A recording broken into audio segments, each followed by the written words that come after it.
Welcome to Just a Farm Wife with your host, Tara Emerson. Tara is a farm wife, photographer, mom, podcaster, author, public speaker, and much more. On this podcast, Tara takes listeners on a journey through all aspects of life and how we can create future growth. This podcast helps to empower women to believe they are more than the labeling that society hands them. And remember, you are never just in anything. Hello, and welcome to another episode of Just a Farm Wife. I'm your host, Tara Emerson, and today we have Jacques Faith Von Tonder. He's 46 years old, a seasoned agricultural professional with 3 years of experience working on farms in the U.S. under the H-2A visa program. He's a highly motivated and positive individual. He possesses a strong entrepreneurial spirit and is passionate about empowering others to succeed through training and support. He's skilled in operating various farm equipment and conducting necessary repairs. He brings a wealth of practical knowledge to any agricultural endeavor. Back in his native South Africa, Jacques owns a farm and enjoys a fulfilling marriage of 15 years to his wife, Magda. Together, they share a love for travel and the simple joys of farm life. So thank you, Jacques, for being on here. I am really thrilled that you agreed. I found you through my own H-2A employee.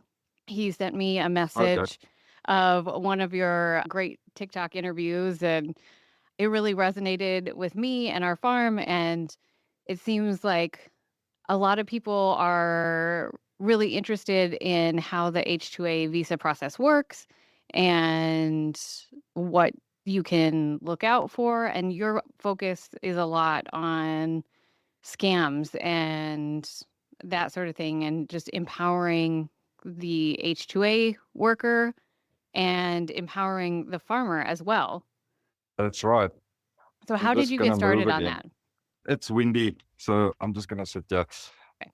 Well, I've just started sharing my experience, with sort of people wanting to know what it's all about and how do you get the work and what do you do and all that stuff. So I think for me, what I love about it and what I love sharing is the reality, that with social media, with Facebook, with TikTok, with YouTube and all the social media platforms, everybody gets a different perspective of what working on farms in America is versus the reality of working on farms in America. And I think I'm sharing reality rather than fake sort of news about how wonderful it is and how nice it is. But I mean, there is a reality to it. People need to know that it's not easy.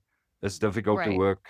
It's not sunshine and butterflies. You show up and I get everything I ever wanted in life. Life doesn't work that way.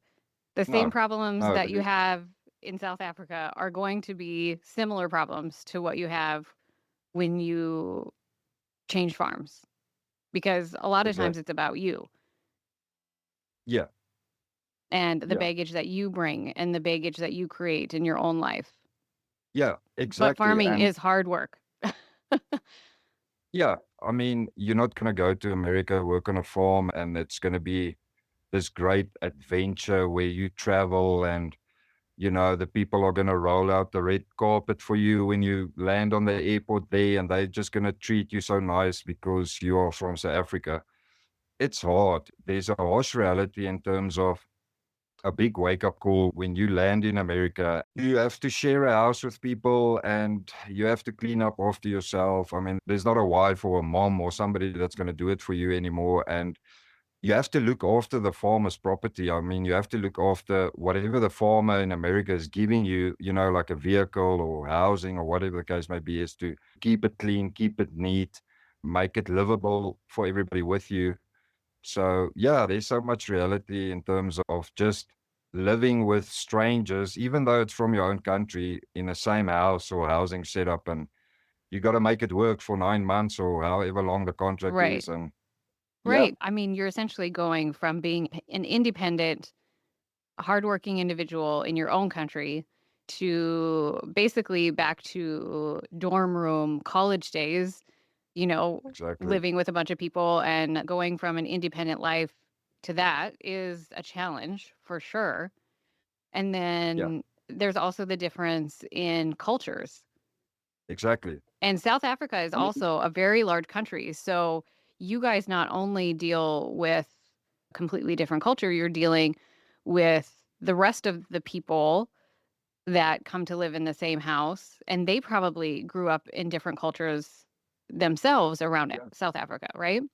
Yeah, Toro, I mean, you developed this culture that's been imprinted in you. So everybody grows up in a different house and everybody's got a different way of doing things. And so there's certain things that just simply imprinted into you when you're a small child. You carry that sort of forms a lot of your culture and everything. So even though you're from the same country, it's exactly what you're saying is that there is differences in beliefs, there's differences in the way of doing things. So you have to navigate all that and you have to be very open-minded, positive-minded to accommodate all of that. You're dealing with a farmer. The farmer might be difficult or demanding.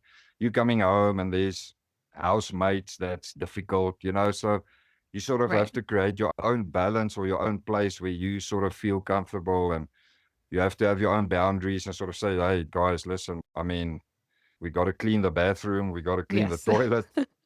Please do your Yes. washing. So Boundaries I are think really it's good. Boundaries and schedules, right? that's right. Yes, I love that. Um, You've kind of touched on the advice that I feel like you would give someone. What other type of advice would you give somebody new coming over into South Africa or into the United States?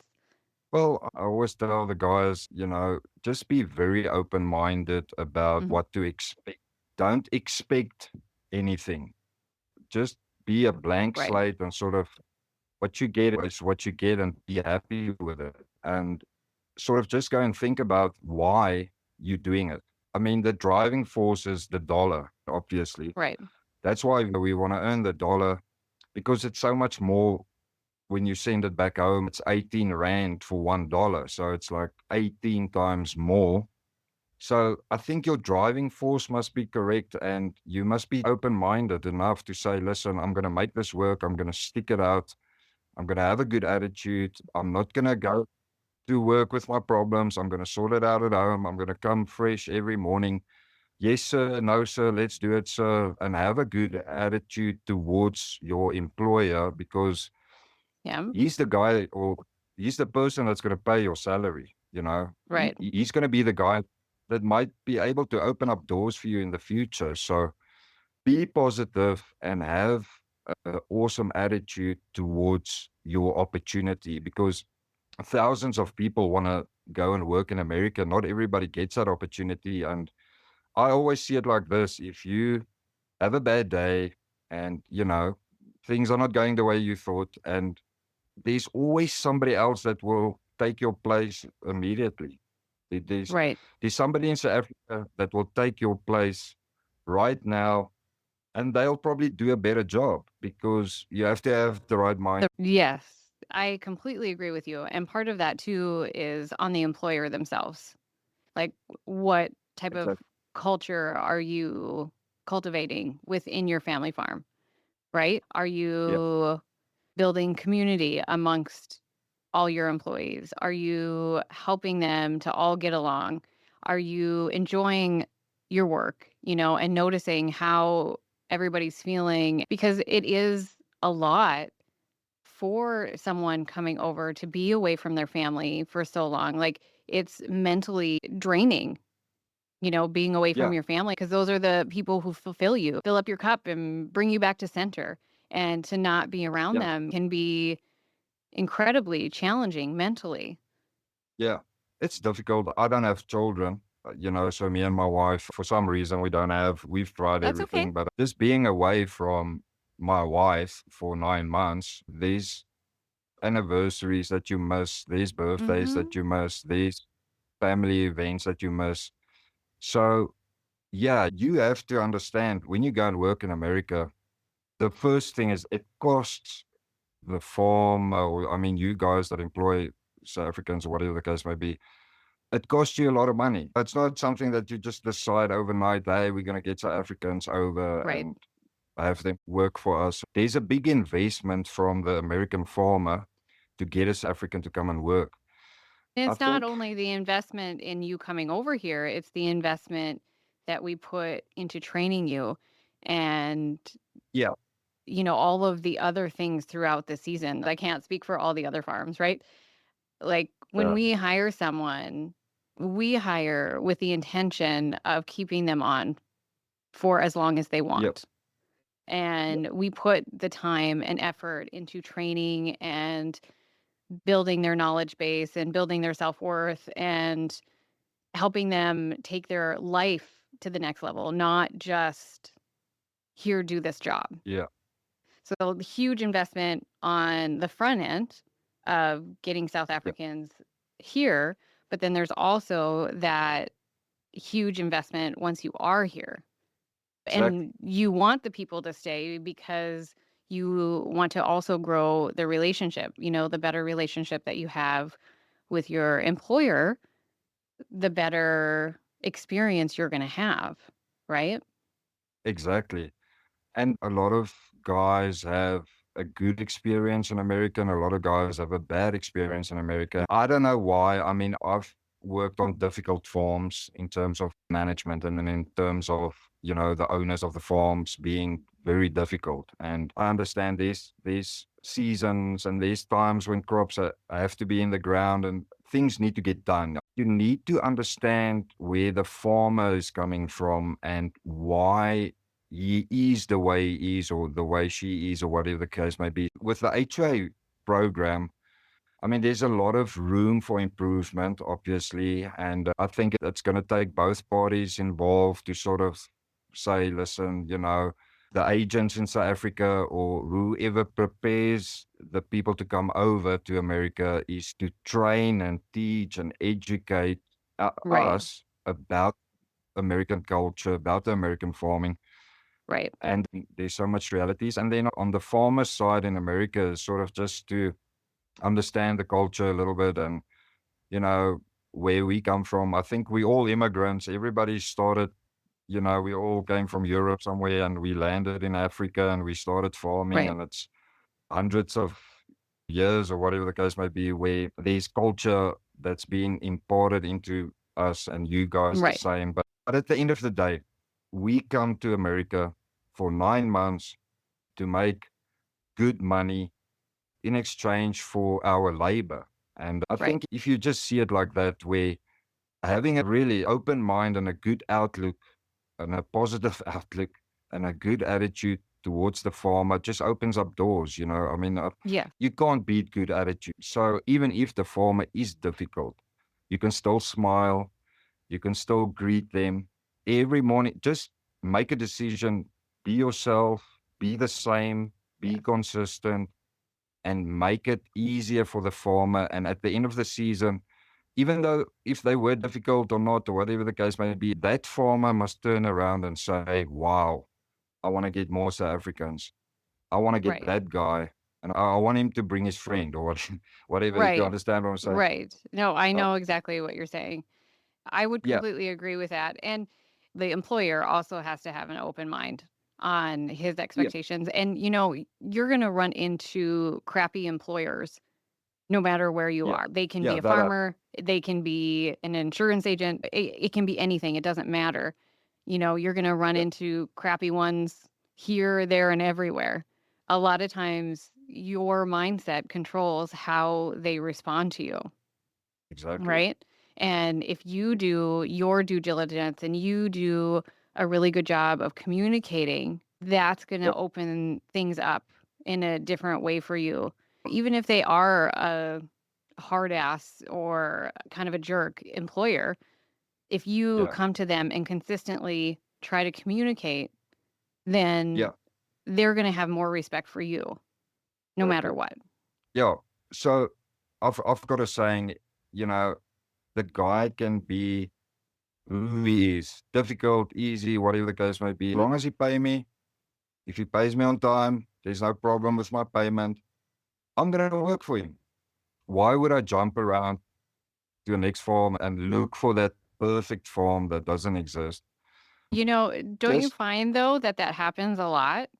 I know it's happened a oh lot, yeah, and we've seen it with other people that People farm jump, and then we treat everybody on our farm with respect and kindness. And we always have an open door of communication. So this is why it always confuses me why this Yeah. happens. But I think my guess is maybe it's because we can't be manipulated and that H-2A Yeah. employee isn't getting what he wants. So they go to another farmer in the area. They talk bad about you and your Yeah. operation. And then the other farmer hires them. And then what was funny is that that other farmer that hired them ended up with the same exact problems that we had. Had that Yeah. other farmer communicated with us in the first place, they would have known that they were going to have those problems. And I had a farmer call me from Texas Wow. because one of the employees that we had several years ago now had been job jumping essentially and was trying to do Yeah. it again in Texas. And he was having Oh, the same problems. And this farmer called me as a reference and said, Tara, what's the deal with this guy? What was your experience? And I explained what happened. And it was like you could see the light bulb go off in his brain. He was like, oh my gosh, that's exactly what is happening here. This is exactly what he's doing to me. And I yeah. was like, Yeah. yeah, Yeah. that's that person. Uh, I wish farmers would communicate with each other as well. I think it's going to happen and it's happening. And, the reason people jump around is they haven't learned that there's certain things in life that you can't control. So, especially employment. They hear from a friend, that friend makes so much money on that farm, and the farmer is so nice, and the farmer gives them that, and they get that, and whatever. Then they look at what they have and compare it and think, well, I'll be better off going to that farm because, the farm I'm working for now is difficult and I don't have this and this and this. And people jump around looking for that perfect farm that does not exist. Sure. Like the So, grass is greener on the other side grass is green on mentality. the other side. But the Exactly grass the is green thing. is And where you water it. exactly, that's Hmm. exactly. And I think it's just coming back to education, it's coming back to training, and it's just coming back to the fact that you're not going to find a perfect employer. There's always going to be a challenge. If you can Yes. have the perfect farmer, you can have somebody that you enjoy working for, and vice versa. But there's going to be some other challenge. There's going to be something that you can't control. And that's where you sort of have to sit back, just let faith take over kind of a deal Right. and just think realistic about the whole situation and think about the fact that that farmer invested a lot of money to get you there. And, Hmm. I think that's where a lot of guys jump around because my flight tickets back home is being paid for. So the guy that I'm going to now don't have to pay that. Hmm. I think that's where they have to sort of bring in maybe new rules and regulations with the H-2A program and where the farmers between each other can sort of just say, hey, I'm not getting along with this guy, but I think it might be a good match on your farm. I did pay Right. for his ticket. I'll be happy to send him over to you. You can have him, but Hmm. yes, deal with it. I think it's going to phase itself out eventually where it's limited incidences. It will probably always happen, I guess. And it's up to the I farm. agree. Yeah, I think it's going to happen no matter what. What I get so irritated, I guess. I don't even know if irritated is the right word, but sometimes the employee will finish out the season and say, oh, it was a great year. You do like this year end interview to see where each person succeeded and where we were lacking and what can we do better for the next season. And when you have that conversation with the South African about what their plans are for next year and that sort of thing, that's one thing that I really wish is that there was more honesty. Because that's happened to Yeah. us a few times too, is where they're like, oh, things were great this year. We really love working here. We love working with these guys. I'm coming back. And then all of a sudden, they're not coming back. Yeah, they take another contract or something. Yes, but then they don't notify the person who just invested the last year of their life. Yeah, And I mean, that's that's incredibly disrespectful. And I don't that know, is is that a yeah, culture difference? Like, is that how people in South Africa operate? I mean, in the US, I see that it's kind of a trend where people can't be honest, or they're yeah, honest via a text. Like, they don't know, they don't have the right skills to have a face-to-face conversation about stuff like that. And I don't know if it's, part of that emotional intelligence that it's missing, or, are they just a coward and can't yeah. speak their mind? Like, I don't understand. Yeah, I think it's been taught a certain way. It's been a culture for many years. I think it's a global thing. I think it's a thing where people just are easy and comfortable with taking the best offer. Obviously, I mean, it makes sense, more money, more benefits, whatever the case may be, and sort of forgetting where they started and the platform and foundation. I think it's a general thing all over the Yeah. world. We just happen to see it. Yeah, I think so. And again, for myself, I decided when I worked on the H-2A visa when I started a few years ago, and I made the decision I'm going to finish my contracts because it looks better on my CV, you It know. does. But So are you honest with that person when you leave for the year and be like, "Oh, I don't know that this was a good fit." yeah, I think what happened with me was that the first farm that I worked for was an extremely difficult farm, but I stuck it out. I mean, I had a good attitude, all that stuff. And then at the Yeah. end of the season, they asked me, please come back and, we're going to love having you and bring your wife. Mhm. And when I got back home, I never had any correspondence from them. I tried calling them, I tried emailing them. And then out of the blue, I got an email from the farm manager saying, listen, we decided not to take you. Oh, You have so to. what happened to me happened to you. That's interesting. I get where a lot of the farmers are in terms of disappointment and investing in a guy and sort of training a guy and letting him, Mhm. you're showing him how to plant, you're showing him how to operate certain equipment, and then Right. he gets an offer now because you taught him. Right. I mean, I'm just giving an example now. That's exactly right. And I wish everybody would know that communicating is what's going to get you farther. You tried to communicate with that person and there was a red flag on their end, if Yeah, they stopped communicating. So that's the red flag. And like in our situation, yes, we trained and yes, we did all this. And they told us, yes, they were coming back. And then we kept trying to communicate.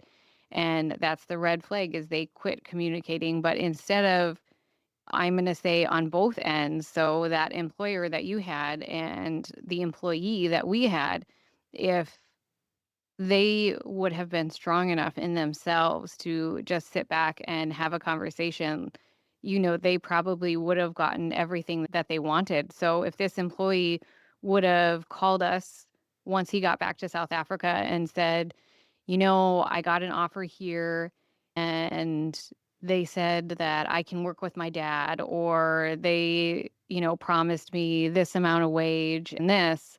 Can you offer that to me? I enjoyed working with you and I feel like I can bring a lot to your operation. Like, can we come to a exactly. compromise? Then he probably would have gotten everything that he wanted.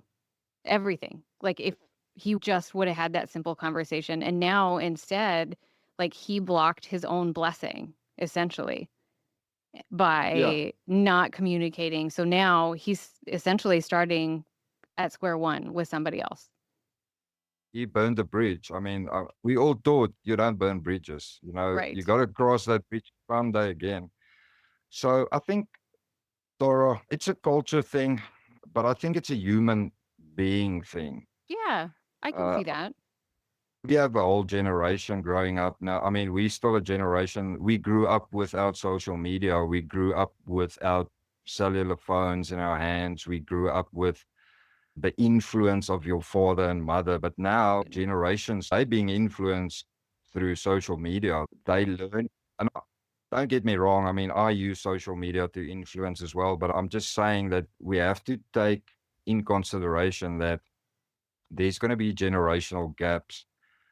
But Absolutely. the principle of doing certain things and the principle of respect, work, communication, like you say, is very important. Communication is probably the key thing here, and it has to be taught. What you're doing with your channel, what I'm doing with my channel is we're trying to educate.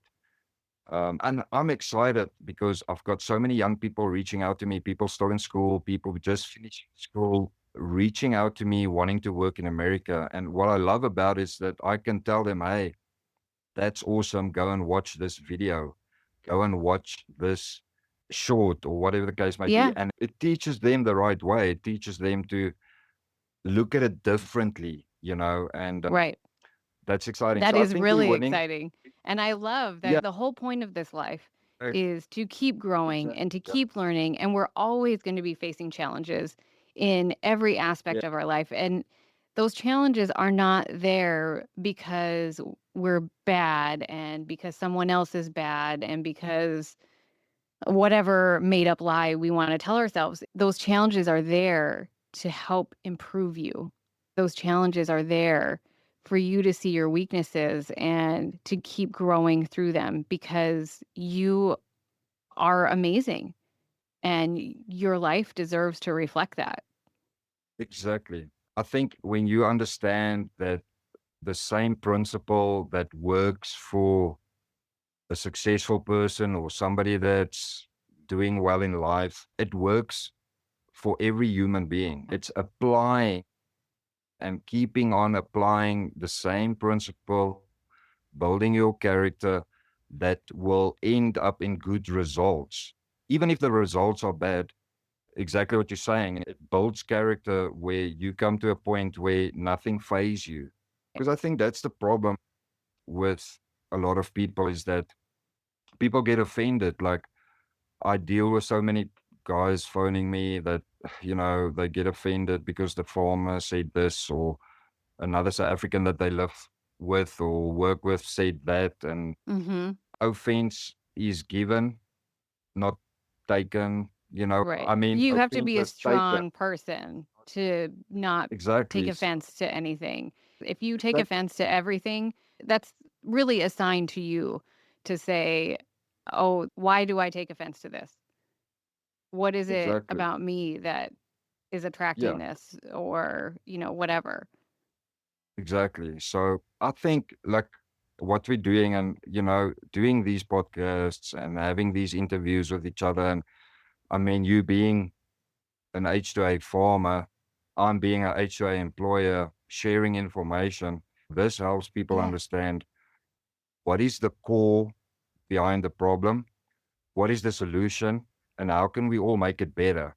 And Yeah. it's a challenge to encourage, my followers and just to encourage them and say, hey, guys, go out there, have an awesome season, make South Africa proud because we want more South Africans to go over because it changes your lifestyle. I mean, you're making good money, you're learning what you mentioned earlier, is that investment that you guys make, not only in getting somebody there, but training them, helping them. That opens up so many doors. Is that farmers talk, the farmers in America has got a culture. Mhm. Um, if I work for you guys and I leave within 3 months or whatever, and I had a little bit of a bad attitude or I didn't get along, the next farmer phones you up and say, hey, what's the deal with this guy? And you say, you don't want to talk bad, but you just say, hey, the guy just have a bad attitude. He's good at driving tractor. He's good at this. He's good at that, but he's just got an attitude problem. Right. Yeah, sometimes that does Yeah. happen. We had an employee who had a drinking problem. He had 2 DUIs in 2 years, and he ended up assaulting other people in the house. Yeah. And he was going to another farmer's, farm, locally, and we're just like, "Okay, good luck with that." Yeah. We can't help you. And he probably had the same problem there. Yeah. And that's another thing that I hear from other farmers is drinking, like young guys and drinking. So I think it'd Yeah. be good if we talked about that. If you are in the It's a US, culture. yeah, do not go out drinking. Do not No, drive ever because never. you will get a DUI. They take You'll that get very sent back. seriously here. Yes, and then you won't be able to come back. Yes. It's destroying your opportunity. I think it's a 10-year ban or a Okay. 5 or 10-year ban. Mhm. And the problem is the agents. So if you get a DUI, most of the agents won't place you. Like they don't want to take that risk because it Sure. gives them a bad name. So if you want to have a drink, go out or get an Uber. Yeah, get an Uber. Or I mean, use your brain. Like, don't I know. drive with a farm Right. and go and drink because that happens so much. And It there's so many people that I talk to. It's just so stupid. I mean, use your brain. Don't do it. yeah. I think everybody enjoys a drink every now and again, and that's fine. Yes. You know, do it in a safe environment where you're not gonna get in trouble. And yeah, I guess it's a culture thing in South Africa. Yeah, that's funny. I do notice That's that when a bunch of South Africans from a bunch of different farms get together, at a bar or whatever, I mean, they drink the rest of the crazy. bar under the table. Like, it's insane. Yeah, yeah, But I you mean, can't drive. That's it's fine if you want to do that, but never ever drive. Ever. exactly. Yeah, just be clever. It's an educational thing. Look, if you as a farmer, before the guy starts working, you let him sign disclosure agreement or NDA, whatever you guys, I'm not sure what you guys call it, but you tell him, listen, you're going to sign this document that you're not going to go out drinking with the farm vehicle. Mm, Sign, yeah. great And point. if you are caught, it's an immediate dismissal. I had an interview with Mike Bushman in Wisconsin. Mhm. He's been on the H-2A program for 10 years plus, or can't remember exactly around about there. He had a great guy. He had an awesome guy working for him as an African guy. The guy's been with him 2 or 3 years, and he had a problem with drinking. The Mhm. guys would drink, and I mean, he had good South Africans working for him. And he told the guys, listen, zero tolerance. If you are found drinking and driving a company vehicle, it's an immediate dismissal. And what happened was that guy that Mike really got along with, and he wanted him there, kind of a thing. Mhm. He was caught, and Mike had to call in the guy and say to him, listen, you know what I said. I can't go back on my word now. I have to Right. let you go. And Mike cried, and that guy cried, and they parted ways. And I think everybody then saw Mike is firm on this. There's no Right. gray. Right. He created a Uh, strong boundary. exactly. And you have to be Yeah. firm with that. I just And wanted to mention something, the bonuses at the end of the year, whatever the case might be. But yeah. it's another great incentive to have an end of contract bonus. So if you leave before the time, you're not getting the bonus, and they sign for it. Right. So with other words, you're getting the money that you get paid, and listen, at the end of the season, I'm going to get another $5,000 or 10 or whatever the case may be. Right. I'm working that because then they might think twice before leaving or doing something stupid or whatever, because the next guy might not offer that. That's a great solution, and that's a great way to put it. And I like what you said about having them sign something. And, it took us a little while to figure out that it is really important to have an employee handbook. Yeah, It's a little bit daunting to create one and to start, but when you bring these employees over, it's really good to be clear on what your expectations are, what your company culture is, what your communication policy is, what your policies are about drinking and things outside of work and the things inside of work, obviously. And to have the that's true. employees sign it and go over everything all together have every employee sign it so that everybody is crystal clear. Because I feel like that's where problems really arise is when everything's cloudy, when you're not sure Yeah, what you're expected to do, but then the other person gets mad that you didn't do it. Well, you didn't set the clear expectation. That's on you. And both parties have to do that. If there's something that the employee is upset about, it is yeah, their responsibility to go to the employer and have that clear conversation about what it is that's bothering them. And it is also exactly. important for employers to document those types of things. Exactly. Yeah, that's very important. I think if you have a system that works for you and that you're successful with it, I mean, that's something to enforce and keep at it, talk to other farmers. I think that's good to have a network of H-2A farmers coming together, just exchanging some ideas, what work. Because there's really some farmers that's very successful with hiring H-2A workers, and especially South Africans, and they have a good system. And now my bushman in Wisconsin has a very good system and it works for him and it works for his guys that's working for him. And I mean, he's got guys working for him for many years and it's That's still excellent. hard, We're always but going to run into challenges. One thing I do want to discuss a little bit is hiring a good agent, like hiring a yeah, good South African agency, because essentially on your end, you guys get on their database and then they distribute your applications to people. I want to plug the agency that we go through. We go through Country Labor with Charmaine, and she has been incredible. We had an agency before, and it was just about money. They just were like, here you go. And that was it. Like the employee didn't get support, and we didn't get support. One thing I love about the Country Labor is that she's supporting both parties. She is yeah, supporting the employee and communicating them and making sure that they have everything they need, but she's also supporting the employer that, you can call yeah, her if you're having problems with. I mean, both parties can call her if they're having problems, if they can't figure out how to communicate. And I think that's really, really important. We had one employee, his father had a stroke, and it was at the end of the season. So it was like, okay, yes, you need to go home. And, we yeah, looked at trying to change his flights, and we couldn't get anything for less than $1,500. Like it was ridiculous. We called her. yeah. She looked into it, took care of it. It was like $70 to change his flight so that he could be there for his Wow. dad. And, you have to build the team to support everyone. And so I really hope that new people coming in to this program do a good job of researching who you hire, Yeah, right? Who you hire to represent you, because it is really important.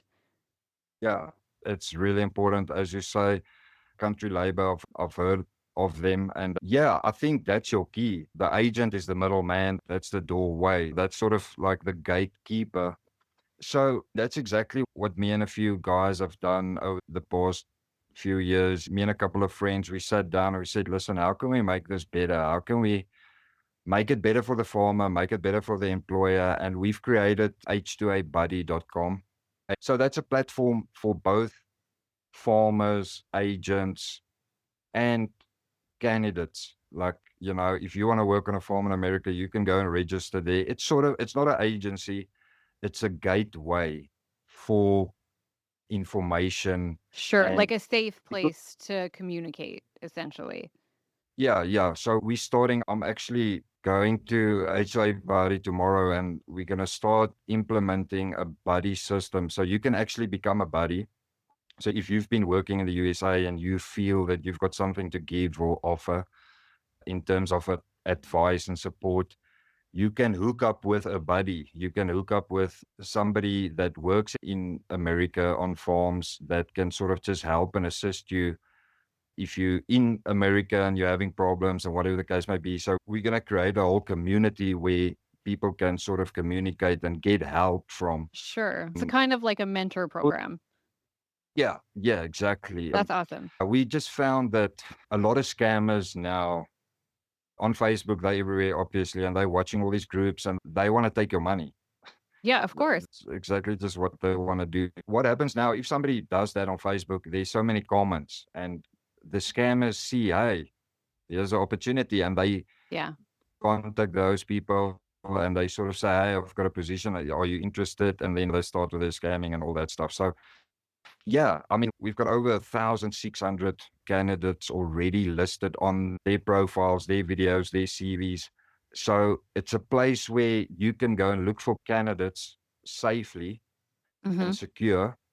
And it just gives people the opportunity to get employment. And it's a place where agents can be part of it. And we can Mm-hmm. create a community where there's transparency. So we're excited about that. And That is I exciting. think we're on the right path here in terms doing this podcast and exchanging experiences and exchanging, hey, this happened with me. And I mean, you as a farmer or a farmer's wife, I mean, you probably work with all the paperwork and you probably dealing with all that because I mean, your Yes. husband's busy. You don't have time Yes, for all I that. do all the applications, I do all their payroll, I do all of those things. And I'm essentially the human resource person, right? So I hear about all the problems, I see the problems, and I have to go in and fix problems or give advice to fix the problems. And yeah, there's going to be problems no matter where you are. And it's having these intelligent and emotionally neutral conversations like this to Yeah. fix the problems. If you come at a problem with anger or resentment or whatever, you're not ready or willing to fix that problem. Yeah, exactly. And I think we live in a world of technology and we're actually going to implement that as well now. Before you employ somebody, look at their behavior. And so we've got an AI program that we installing on the website now that's going to pull That's all the cool. information. So you can go and create a whole profile about me, Jacques, on what I post, my behavior on social media, because these certain problems, some people will never change if they're not Right. willing to change. So you can sort of know, I don't want to hire this guy, I'll rather take this guy. And I mean, Right. we don't want to discriminate. We want to help the guys and we want to sort of say to them, listen, you have to watch this video. You have to do a little bit of a short course here.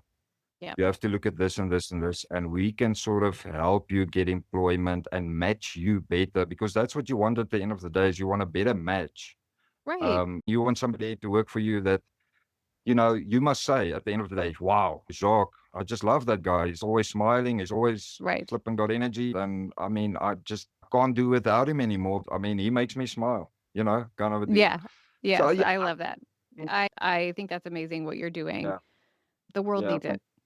Yeah, exactly. Yeah. Well, Yep. thank you, Jacques, so much for this conversation. This was really incredible, and I love your insights. I hope people check out your page, and will link all of your social media sites and your new website in the show notes. But thank you, Jacques. This was incredible for me, and I hope it helped your followers as well. Thank you, ma'am, and I appreciate it, and all the best for the next season, and I hope you have a wonderful year. Thank you. Same to you. Thank you for listening to today's episode. And remember, you are never just an anything.